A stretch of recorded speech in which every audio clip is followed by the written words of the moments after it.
ఇది ఇది అదే చెబుతున్నా. అలా మూమెంట్ ఇచ్చి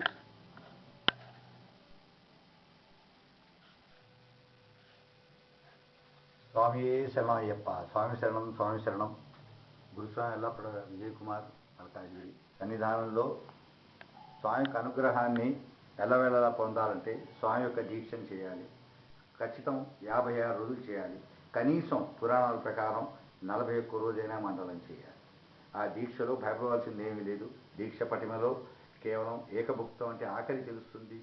ఆ కొండలు ఎక్కేటప్పుడు ఆ కష్టం తెలుస్తుంది. కాబట్టి ఏకభుక్తం నిశ్చలత వస్తుంది. దానివల్ల దాని తర్వాత భూశయనం అంటే భూమి పడుకోవటం వల్ల ఆరోగ్యానికి చాలా మంచిది. దానివల్ల పటిమ పెరుగుతుంది. బ్రహ్మచర్యం వల్ల నిష్ట ఏర్పడుతుంది.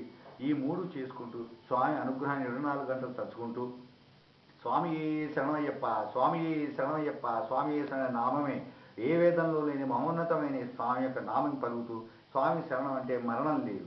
స్వామి అనుగ్రహం సంపూర్ణంగా ఉంటుంది. మన యొక్క కర్మ కర్పూరంలాగా కలిగించే స్వామి అనుగ్రహాన్ని సంపూర్ణంగా ఇస్తారని భావిస్తూ స్వామియే శరణమయ్యప్ప, స్వామియే శరణ గురుస్వామి చేతి మీదుగా మాలధారణ చేసుకొని ఆ యొక్క స్వామి యొక్క అనుగ్రహాన్ని పొందవలసిందిగా మరీ మరీ ప్రార్థిస్తూ సర్వే జనం సుఖినో భవంతు. స్వామియే శరణమయ్యప్ప.